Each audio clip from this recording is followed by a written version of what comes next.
Bonjour à vous qui nous regardez et j'espère qu'on ne vous a pas trop manqué. Donc le thème d'aujourd'hui, c'est un thème véritablement important parce qu'on va vous parler de l'anorexie et de la boulimie. Oui. Un thème qui touche énormément de filles, même si très peu le reconnaissent. C'est vrai. Donc voilà, aujourd'hui on va se centrer sur l'anorexie et dans la prochaine émission on va vous parler de la boulimie. Donc comme tu as pu le dire, aujourd'hui on va se centrer sur l'anorexie. Donc on va un peu se demander qu'est-ce qui pousse les jeunes filles à tomber dans ces maladies-là, vraiment, et quels sont les risques et les conséquences. Mais notre émission reste toujours aussi riche. Ouais, aujourd'hui, on aura nos rubriques mode et sport, nos expériences de vie, nos dernières actus et plein d'autres vidéos avec les reportages. Donc on se revoit tout de suite après ça. Juste après ça.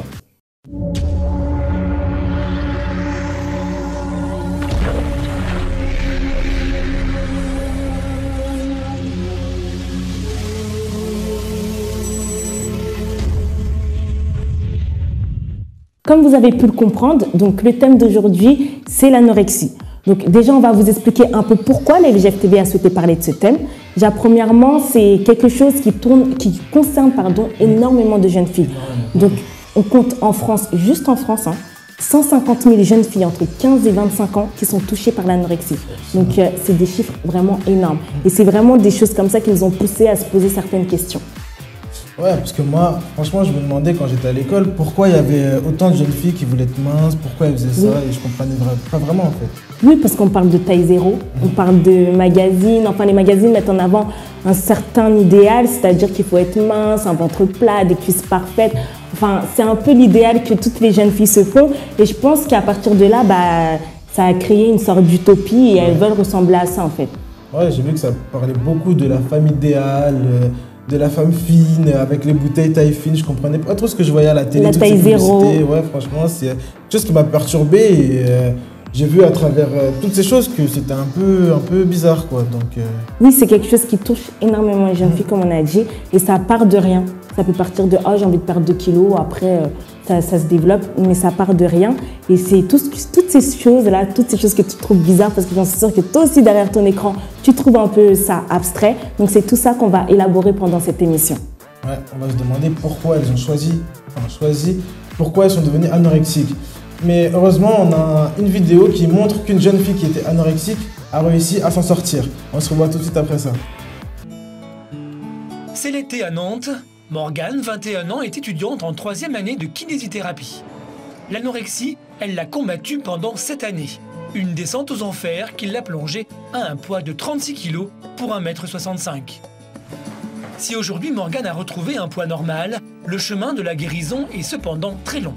C'est dans ce foyer de jeunes filles, dans le centre de Nantes, qu'elle vit depuis 3 ans. Elle y a toujours ses petites habitudes, notamment alimentaires. Des habitudes qu'elle devra bientôt perdre, puisqu'elle a décidé d'habiter avec une amie à la rentrée.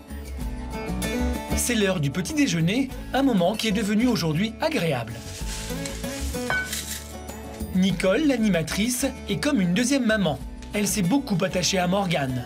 Toutes deux reviennent sur cette période difficile qu'elles ont vécue ensemble. T'as commencé avec les yaourts? Non, attends, j'ai toujours mangé des biscottes. Ouais, mais... Et je l'ai mangé nature dans le lait. Ouais, mais peut-être une. Non, Nicole, arrête. Morgane n'est pas vraiment d'accord avec Nicole. J'ai toujours mangé au moins 4 biscottes le matin, ça c'est sûr et certain. J'ai pas fait attention vraiment, mais c'est vrai que ton plateau était quand même pas garni comme il est actuellement. La première année, j'ai pas du tout en parler.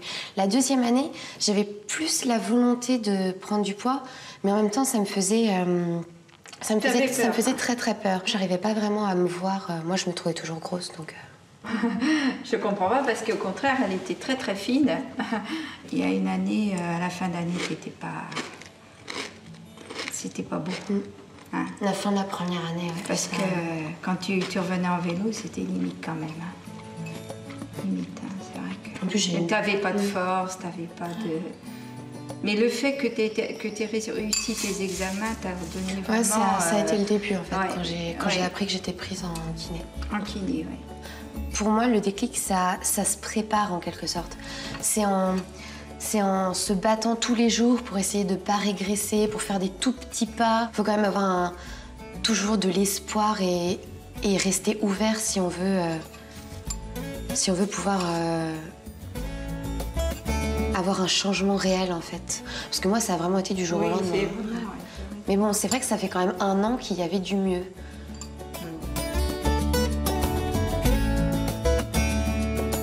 L'anorexie est une maladie complexe, difficile à comprendre pour l'entourage. Morgane a donc choisi d'écrire un livre pour l'expliquer. Ce livre, il a 2 objectifs. Pour la première partie du livre, c'est vraiment montrer que l'anorexie, c'est pas un jeu. Je voudrais que ce soit un message d'espoir, plutôt vers la fin du livre, en plus leur montrer qu'on peut s'en sortir. Et mon dernier objectif, c'est pour les personnes, l'entourage de personnes anorexiques, essayer de leur faire comprendre que c'est pas une question de mauvaise volonté des personnes, c'est vraiment une maladie, c'est vraiment un trouble, ça dépend pas que de la volonté de la personne. Moi, je me suis posé la question parce que on a beaucoup parlé du thème anorexie, mais moi, j'ai une définition qui est la mienne, celle que mes parents m'ont appris. C'est quoi la définition que tes parents t'ont appris? Moi, en fait, j'ai l'habitude de faire du sport. Enfin, j'avais l'habitude de faire du sport quand j'étais encore en forme. Et je mangeais pas. Bon, là, je me fais vieux un peu. Mais en fait, j'avais l'habitude de faire du sport. Et quand je faisais du sport, je mangeais pas. Et du coup, ma mère me disait, mais tu maigris à chaque fois, tu maigris à chaque fois. Parce qu'en fait, le truc, c'est que je voulais un peu ressembler à Tyson Beckford, même si ça a raté complètement. Et voilà, pour elle, c'était en fait se priver d'alimentation, faire que du sport, ne plus calculer la nourriture en fait. Et c'est la définition que j'avais. C'était ça l'anorexie. Donc, l'anorexie, c'est un peu ça. C'est des personnes qui ont une peur intense en fait de grossir. Elles se disent, faut pas qu'elles prennent 1 gramme. Pour elles, par exemple, passer de 49 kg 0,1 à 49 kg 0,2, c'est le drame. C'est-à-dire, non, on en rigole, mais c'est vraiment sérieux. Dans leur tête, comme on a dit tout à l'heure, c'est une maladie mentale. Donc tout se passe dans la tête. La personne, elle a une pensée et elle extrapole tout en fait. Donc c'est vraiment ça, elle a peur de grossir, elle a peur de prendre 1 gramme. Donc elle fait tout pour que son poids reste le même, pour atteindre la taille 0. Et donc elle ne s'alimente pas. Elle favorise le sport, comme tu l'as dit. Elle fait beaucoup de sport et elle ne s'alimente pas. Elle fait des jeûnes aussi. Elle peut faire des jeûnes de 1, 2, 3 jours. Ça peut, voilà. Et c'est vraiment ça l'anorexie. Donc je sais pas si j'étais à côté quand même. T'étais à côté. Loin, mais voilà. Donc en fait, là, on va vous montrer un petit reportage où on va interroger quelques patients qui vont nous dire ce qu'ils pensent de l'anorexie en bien ou en mal. Et on se revoit juste après cette vidéo. À tout de suite. À tout à l'heure.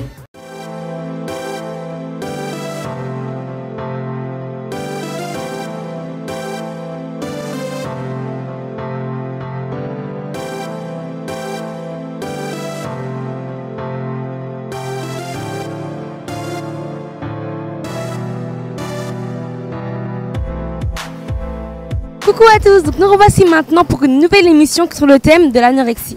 L'anorexie, c'est un trouble du comportement alimentaire qui entraîne chez un malade ou un patient une perte d'appétit pendant une très longue durée.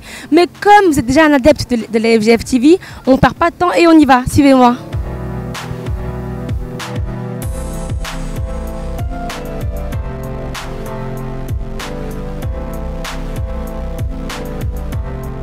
Pour moi, c'est des gens qui ont un problème d'appréhension de la nourriture et qui refusent de s'alimenter ou qui n'arrivent simplement pas à se nourrir comme ils devraient et comme les besoins humains nécessitent et qui du coup appréhendent la nourriture comme quelque chose de pas nécessaire à la vie et qui se privent du coup de cet apport-là.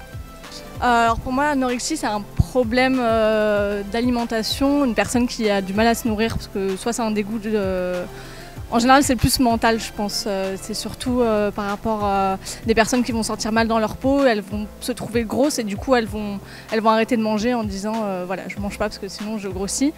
Voilà, je pense que c'est surtout ça. C'est un problème. Je ne mange pas parce que je vais grossir et du coup, elles s'interdisent de manger même si elles ont faim. Voilà, c'est surtout ça. Anorexie pour moi, c'est les personnes qui sont comment dire. Anorexie, c'est les personnes qui mangent pas, c'est les personnes qui sont vraiment maigres, qui perdent du poids.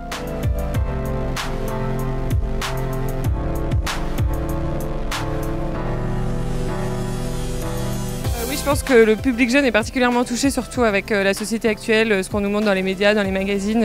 Du coup, avec la maigreur poussée toujours à l'extrême, je pense que du coup, les personnes qui grandissent là-dedans sont de plus en plus touchées parce que du coup, elles essayent d'atteindre ces idéaux-là et se privent du coup d'alimentation pour atteindre l'image qu'on veut nous donner de la perfection. C'est un problème d'apparence où maintenant dans tous les livres, dans tous les magazines, on voit que ça, des filles qui sont bien faites, au maillot de bain, au bord de la plage, et du coup il faut être tout le monde pareil, et après sinon on est critiqué, et du coup c'est un problème pareil d'apparence.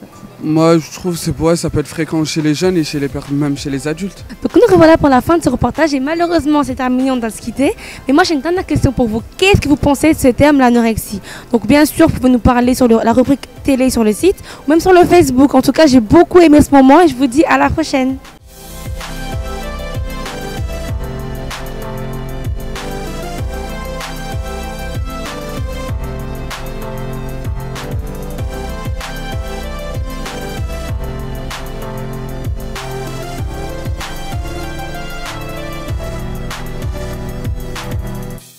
Vous avez pu voir un peu la vie des passants, de tout ce qu'ils pensent un peu de l'anorexie. Maintenant, nous allons parler un peu de ce qui pousse les jeunes filles à tomber dans l'anorexie, donc toutes les raisons, et c'est ce qu'on va voir tout de suite maintenant. Donc Théodore, toi tu penses quoi en ce qui concerne les raisons? Moi je pense que plus généralement, ce qui pousse ces filles à tomber dans l'anorexie, c'est le manque de confiance. Ouais. Parce que l'adolescence, je pense, comme vous et moi, que c'est une période où on a tendance à se comparer aux copains, aux copines, aux collègues, et on compare notre image, notre manière de s'habiller, notre taille, et voilà. Il y a aussi, se pose beaucoup de questions aussi. toutes ces questions, et je pense qu'il y a aussi l'attente de la société en fait, le regard que les gens ont. On se dit, je dois plaire à telle personne, parce que la vie des garçons, en fait, au final, je pense que c'est très important. Les garçons ont l'habitude d'aimer les filles fines, assez grandes, et voilà, je pense que c'est toutes ces choses qui vous poussent, vous les filles, à essayer de plaire aux garçons. Et il y a aussi le fait que, un truc simple, mais c'est aussi beaucoup les problèmes. Donc la personne, elle peut avoir des problèmes dans sa famille, des problèmes sentimentaux, des problèmes, enfin un deuil, un décès, quelque chose qui l'affecte. Et en fait, elle se dit qu'elle perd le contrôle un peu de sa vie, donc elle essaye de retrouver le contrôle quelque part.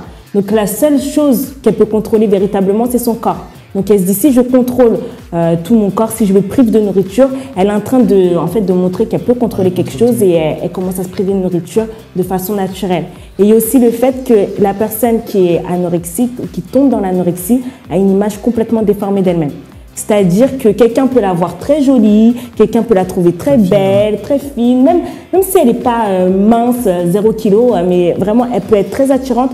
Mais dans sa tête, elle est grosse, elle est laide, elle ressemble à rien. Et donc, elle a une image déformée d'elle-même. Et c'est vraiment des raisons qui poussent les jeunes filles à tomber dans l'anorexie. Et une chose simple qu'on oublie souvent, c'est commencer les régimes.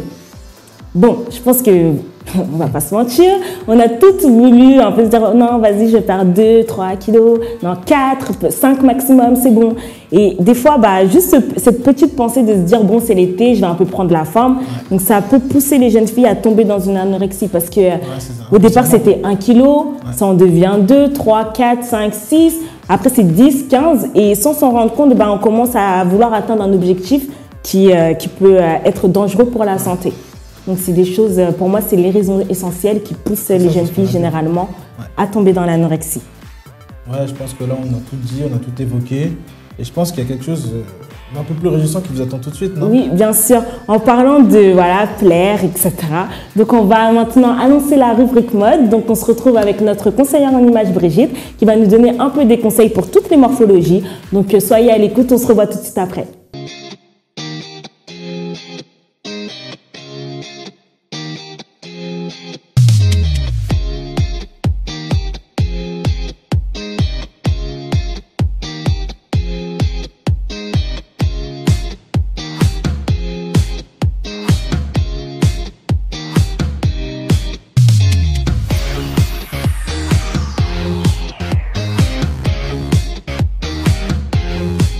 Bienvenue à tous et bienvenue dans notre nouvelle rubrique mode, savoir dire non au complexe. Vous savez, la mode est un terrain de jeu. Ça devrait être un terrain de jeu. Ça devrait être le meilleur endroit pour jouer avec les couleurs, avec les tendances, avec votre personnalité. Mais pour beaucoup, à cause des complexes, ça n'est absolument pas le cas. Et justement, j'ai décidé aujourd'hui d'utiliser une pièce, le jean, pour vous prouver qu'il suffit simplement de connaître votre morphologie, de connaître ce qui vous va, ce qui vous met en valeur, pour vous sublimer et pour dire au revoir au complexe. Donc, mes premiers modèles sont plutôt de type rond, de type formé. Pour vous, ce que vous devez privilégier, ce sont les jeans droits. Attention, j'ai dit jeans droits, je n'ai pas dit jeans slim, tout simplement parce que ça ne vous met pas en valeur, mais alors vraiment pas. Les jeans droits, au contraire, vous devez les choisir de taille haute ou alors de taille moyenne. Et vous devez également privilégier des couleurs sombres, pas trop claires, tout simplement parce qu'à cause de la lumière, si vous prenez du blanc, du jaune, du rose, peu importe, ça va accentuer vos rondeurs et mettre en valeur exactement ce que vous ne souhaitez pas. Les prochains modèles, eux, sont plutôt de type mince. C'est-à-dire que, contrairement aux personnes un petit peu plus rondes qui sont limitées, qui ne peuvent pas tout se permettre, vous pouvez pratiquement tout porter, pratiquement tous les styles de jeans. J'ai dit pratiquement, c'est-à-dire que vous ne pouvez pas porter de pantalons trop larges et vous ne pouvez pas porter non plus de trop serrés. Il faut avoir une limite, une certaine modération. Donc mes deux modèles portent des... Alors elle porte un slim. C'est très simple, c'est vraiment le pantalon qui vous va si vous êtes plutôt menu, qui vous met réellement en valeur. Et quant aux garçons, c'est plutôt un pantalon droit ou alors un slim que vous devez porter. Vous pouvez vous mettre en valeur avec des couleurs plutôt claires, avec du blanc, peu importe. Vous pouvez utiliser des motifs, vous pouvez tout vous permettre parce que justement, vous êtes plutôt mince.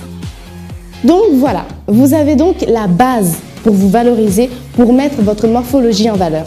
Ce que je vais vous inviter à faire aujourd'hui, c'est un petit défi. Je vais vous proposer de poster une photo de vous sur Facebook en identifiant la Force Jeune France et en mettant le hashtag FJFTV rubrique mode, vous-même portant un jean. Comment est-ce que vous le porteriez? Qu'est-ce que vous avez compris de cette rubrique? Et si vous avez des questions, laissez vos commentaires. À vous de jouer.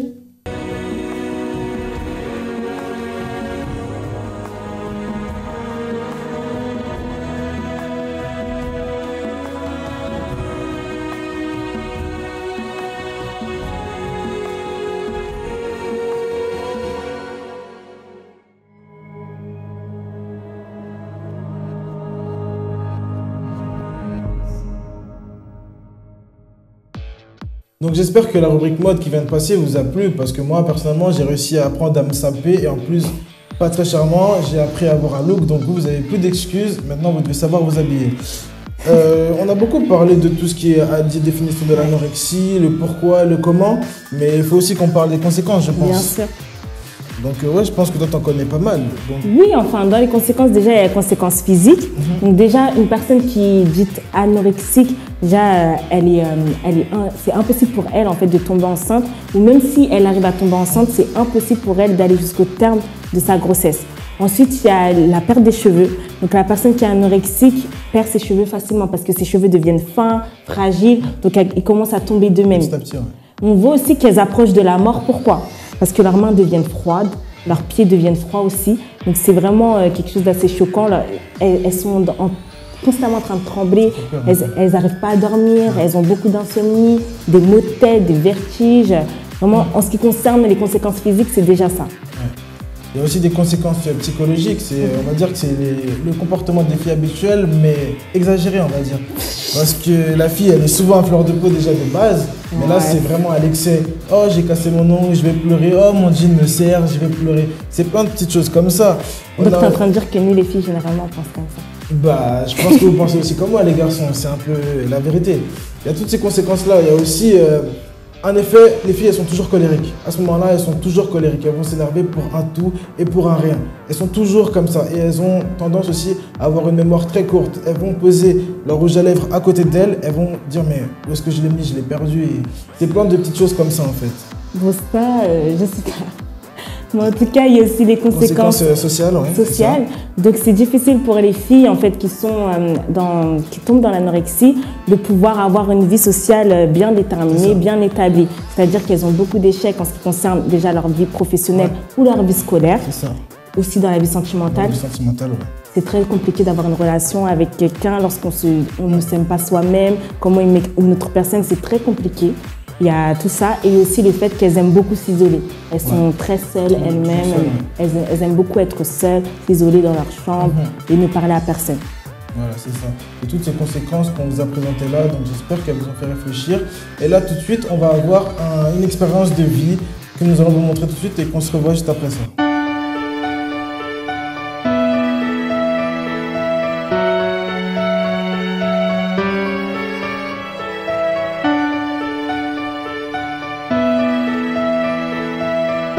Bonjour, je m'appelle Oscar. Je suis arrivé à la FGF, ça fait pratiquement 3 ans et demi. Avant d'arriver à la FGF, en fait, j'étais quelqu'un qui était un arnaqueur, donc comme on dit fréquemment, un escroc. Mais j'étais en fait un escroc international. Je voyageais à travers le monde en fait pour tromper des gens. J'arnaquais les gens, je prenais leur argent. Je leur promettais en fait de les rendre riches, de les faire gagner beaucoup d'argent. Mais en fait, c'est moi qui prenais leur argent en fin de compte. Et c'est ce que j'ai fait pendant 10 ans. Je voyageais à travers le monde pour faire ces méfaits. Et à travers je peux même dire ce travail que je faisais, j'ai rendu beaucoup de personnes malheureuses. J'ai été une personne viciée dans beaucoup de défauts. J'étais orgueilleux à cause de ça. J'étais quelqu'un qui était prétentieux. J'étais quelqu'un qui fréquentait des endroits qui n'étaient pas vraiment recommandés à un jeune de mon âge parce que en fait, j'ai commencé à faire ces arnaques dès l'âge de 18 ans jusqu'à mes 30 ans. Donc j'ai fait vraiment plus de 10 ans dans ce domaine.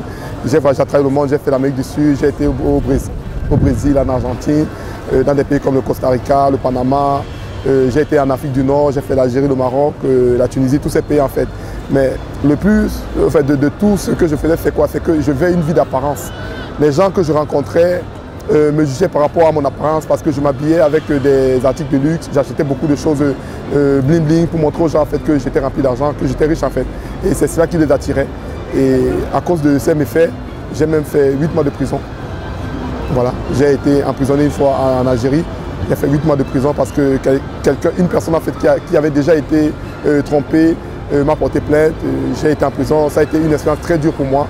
Mais malgré cela, dès que je suis sorti, j'ai recommencé de plus belle. Ce n'est pas ça qui m'a empêché d'arrêter. J'ai frôlé 3 fois à la mort. J'ai été vraiment menacé. J'ai été même séquestré une fois dans un pays de l'Amérique du Sud. Parce qu'en fait, dans ce que je faisais, je traitais, je peux dire, avec des narcotrafiquants, donc des trafiquants de drogue. J'ai traité avec des personnes très dangereuses. J'ai même connu des personnes autour de moi qui sont morts. En fait, à cause de ce que je faisais, de ce travail d'escroc international, ça m'a mené en fait à fréquenter des endroits peu fréquentables comme des clubs de striptease, les clubs des discothèques où il y avait beaucoup de femmes parce qu'en fait, dans le monde, quand on a beaucoup d'argent, on est entouré de femmes. Voilà, c'était ça en fait ma vie, j'étais toujours entouré de femmes. J'allais dans des clubs où je passais des soirées à consommer des bouteilles de champagne, à être en compagnie des femmes, des prostituées comme on dit. Voilà, c'était ça ma vie. J'avais même des soi-disant personnes qui m'aimaient, mais en fait, tous ces gens tournaient autour de moi à cause et pour l'argent que j'avais en fait. Donc voilà, et ce qui me poussait à ne même pas avoir, j'avais plus de respect pour la femme en fait. Parce que à cause du fait que j'avais facilement accès à une femme par l'argent, pour moi en fait la femme je la valorisais comme un objet que je pouvais acheter quand je voulais. Oscar d'aujourd'hui en fait c'est une personne totalement différente de ce que j'étais avant.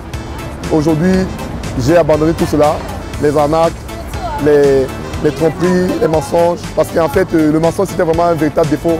J'ai fait presque 12 ans quand même à mentir les gens tout le temps, donc j'étais devenu en fait un professionnel du mensonge.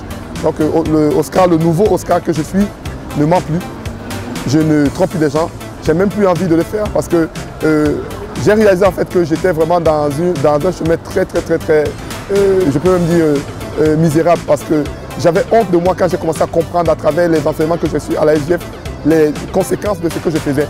Aujourd'hui plutôt, j'aide même des personnes qui sont dans ce chemin que je connais à revenir, à retrouver ce que j'ai retrouvé parce que j'ai la paix en moi. Je ne vis plus une vie d'apparence. Je suis quelqu'un de sérieux, de confiant. Je suis quelqu'un qui veut plutôt aider les autres. Je me donne totalement à mon prochain. Je pense en fait que tout ce que j'ai fait du mal, aujourd'hui je lutte pour que je puisse faire le maximum et autant de bien que possible. C'est ça en fait ma vie d'aujourd'hui.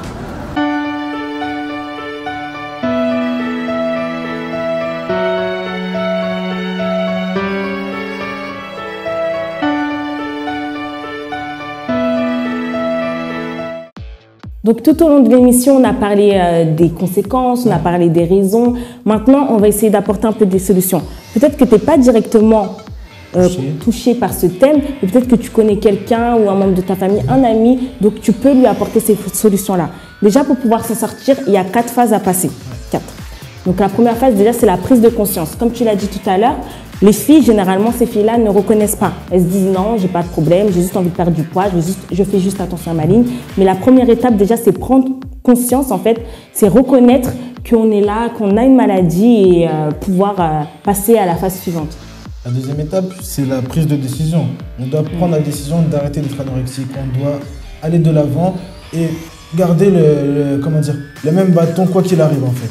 Oui, et la troisième étape, pardon, c'est le fait de passer à l'acte. C'est bien une chose de reconnaître, une chose de se dire je vais le faire, mais maintenant il faut le faire. C'est-à-dire retrouver un poids convenable, s'alimenter convenablement, vraiment retrouver une vie assez correcte en ce qui concerne l'alimentation.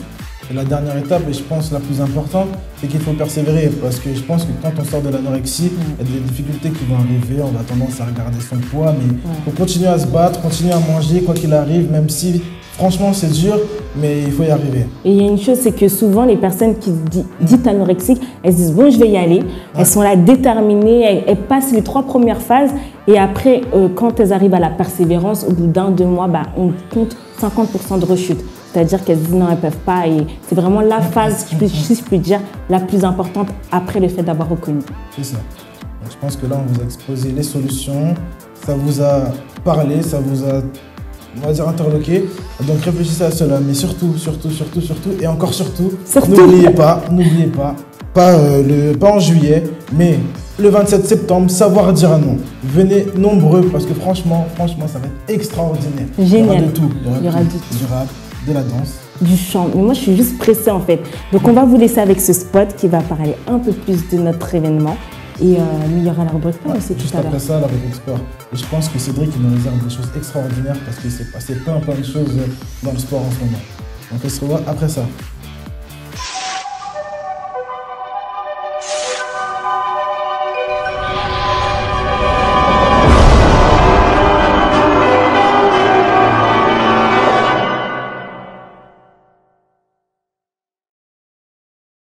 En septembre, l'événement Savoir dire non débarque en France. C'est pas decir non. Learn to say no. Un mouvement à travers l'Europe. Portugal, Angleterre,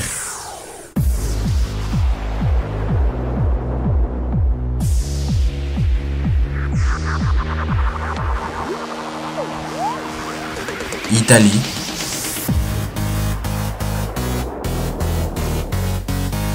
Suisse, Russie et maintenant la France.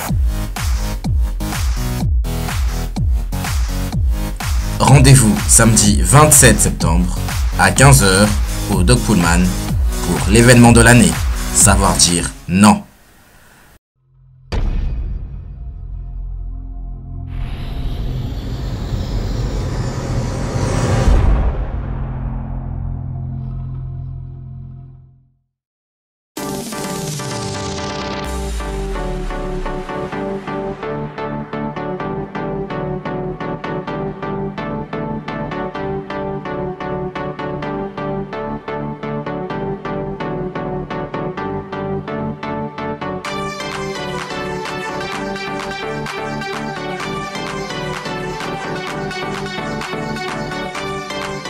Coucou, donc aujourd'hui comme vous le voyez dans la rubrique sport on a décidé de sortir un peu du studio, partir prendre un peu d'air frais et là vous le voyez hein, on a un très joli cadre. En ce moment on est en train de parler un peu plus de l'anorexie. Bon, quelques questions à se poser, on va se concentrer un peu plus sur le basketball et savoir si une personne anorexique peut en pratiquer ou pas, est-ce que ça a des côtés positifs ou négatifs, c'est ce qu'on va voir tout de suite, donc on y va sans plus attendre.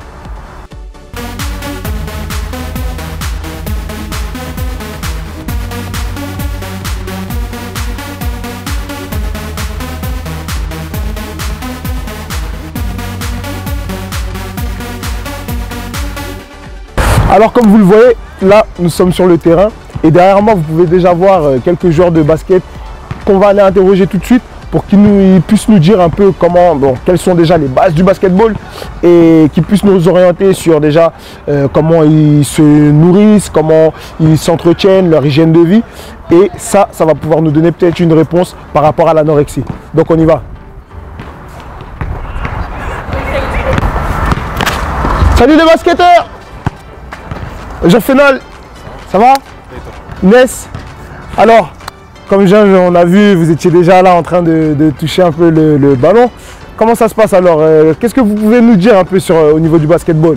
Au niveau de l'assiduité, il faut être rude dessus parce que sinon, c'est même pas la peine.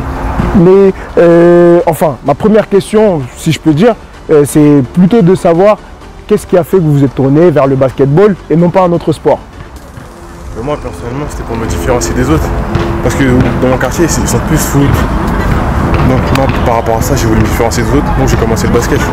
Là bon? Tout simplement. Et toi, Inès? Moi, c'est plus par hasard. On m'a dit d'aller essayer. J'ai essayé et ça m'a plu, donc j'en ai fait par la suite. Mais moi, j'aimerais savoir, en fait, quelles sont les règles, je sais pas, parce que on sait qu'au foot, on peut courir comme on veut, mais je pense qu'au basket, c'est pas forcément comme ça pour... je sais pas, dites-nous un peu plus. Il y a les fautes, il y a les violations. Les fautes, c'est ce qu'on fait.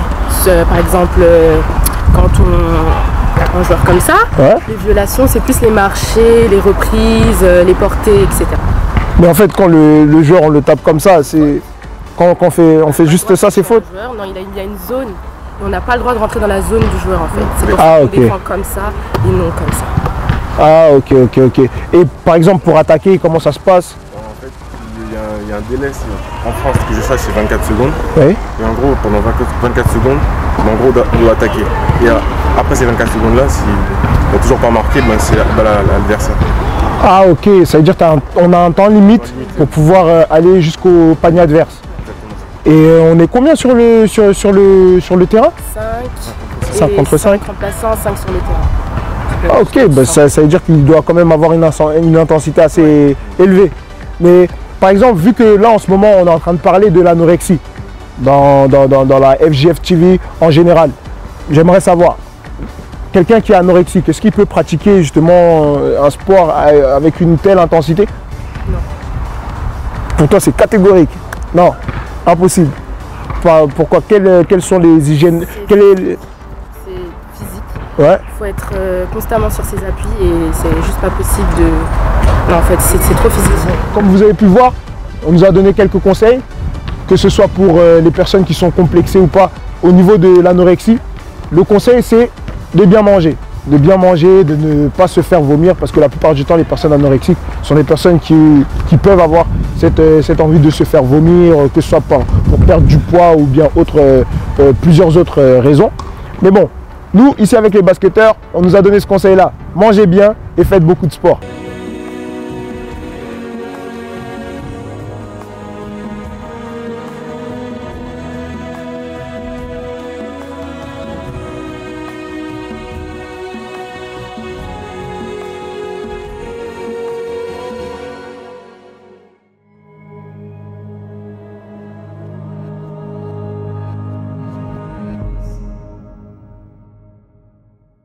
En effet, quand on rentre dans l'anorexie, on rentre un peu de manière anodine, par hasard. Ouais. C'est j'ai envie de rentrer dans mon nouveau jean, j'ai envie de rentrer dans mon nouveau t-shirt, je vais avoir des tablettes de chocolat.